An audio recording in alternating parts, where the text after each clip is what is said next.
이 동영상은 생명과학 2를 수강하는 학생들을 위한 플립 러닝 동영상입니다. 동영상을 시청한 이후에 수업에 참여하여야 원활한 수업 진행이 가능하므로 바쁘시더라도 영상을 꼭 봐주시면 감사하겠습니다. 오늘의 주제는 유전 물질의 발견 과정입니다.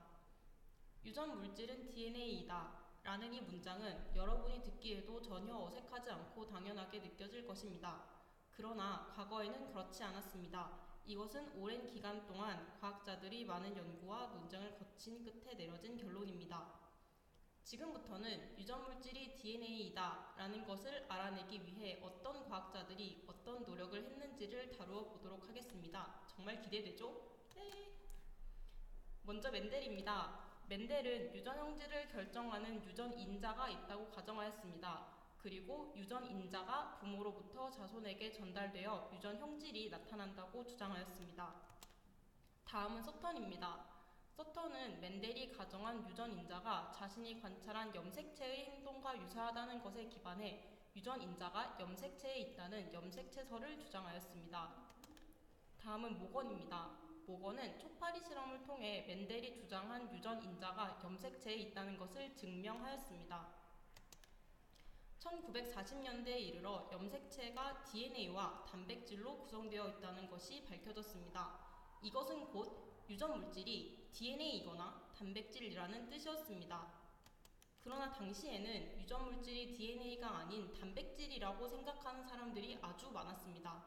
생물의 형질이 다양하기 때문에 형질을 결정하는 유전 물질은 다양한 기능을 수행할 수 있는 단백질일 것이라는 생각이 널리 받아들여졌기 때문입니다.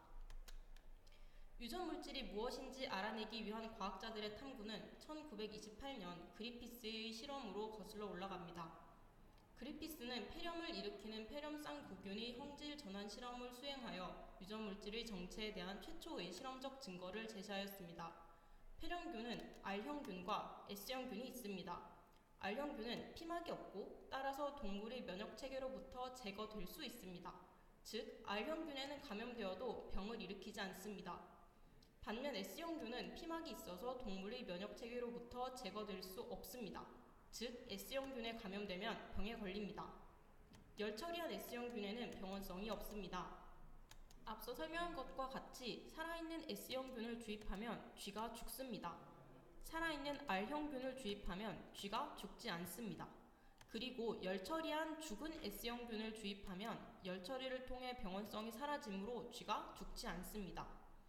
놀라운 것은 열 처리로 죽은 S형균과 살아있는 R형균을 섞어서 쥐에 주입하니 쥐가 죽었습니다. 그리고 죽은 쥐의 혈액에서는 살아있는 S형균이 발견되었습니다. 살아있는 S형균이 어떻게 만들어졌을까요? 그리피스는 죽은 S형균에 있던 어떤 물질이 살아있는 R형균으로 들어가서 R형균이 S형균으로 형질 전환되었다고 생각하였습니다. 그러나 그리피스는 형질 전환을 일으키는 물질이 무엇인지 밝혀내지는 못하였습니다. 그리피스의 실험 이후 1944년 미국의 에이버리는 그리피스가 알아내지 못한 형질 전환을 일으키는 물질이 무엇인지 밝혀내기 위해 실험을 수행하게 됩니다. 에이버리는 열 처리로 죽은 S형균의 세포 추출물을 각각 단백질 분해 요소, 다당류 분해 요소, RNA 분해 요소, DNA 분해 요소로 각각 처리한 후 첫 번째, 두 번째, 세 번째 경우에서는 살아있는 R형균이 S형균으로 형질 전환되는 것을 관찰했습니다. 반면 DNA 분해 요소를 처리한 경우에는 살아있는 R형균이 S형균으로 형질 전환되지 않았습니다. 이것은 단백질, 다당류, RNA는 없어도 형질 전환이 일어날 수 있지만 DNA가 없다면 형질 전환이 일어날 수 없는 것을 보여줍니다. 이를 통해서 에이버리는 S형균을 구성하는 물질 중에 형질 전환을 일으키는 유전 물질은 DNA라고 결론을 내리게 됩니다.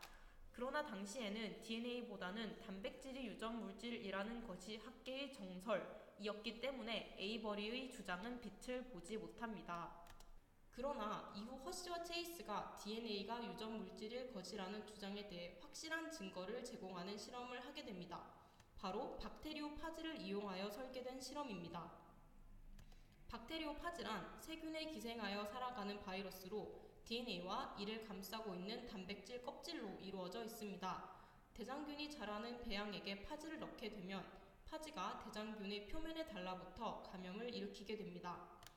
허쉬와 체이스는 파지가 세균에 기생하며 증식하기 위해서는 파지의 유전 물질이 세균 안으로 들어가야 한다고 생각했습니다.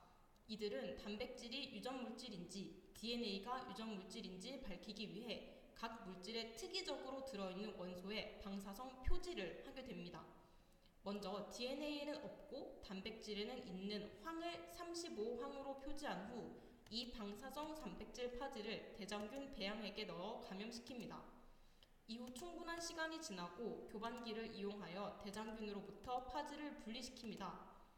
이후 원심 분리를 하게 되면 무거운 대장균과 그 속에 들어있는 유전 물질은 아래로 가라앉게 되고 단백질 껍질은 가볍기 때문에 위에 뜨게 됩니다.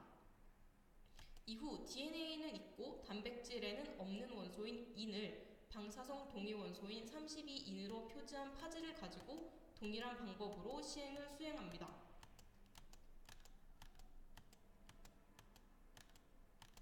이후 방사능 검사에서 단백질을 방사성 표지할 경우에는 상층액에서 DNA를 방사성 표지할 경우에는 하층액에서 각각 방사능이 검출되었습니다. 즉, DNA를 방사성 표지했을 때 세균에서 방사능이 검출되었다는 것이죠.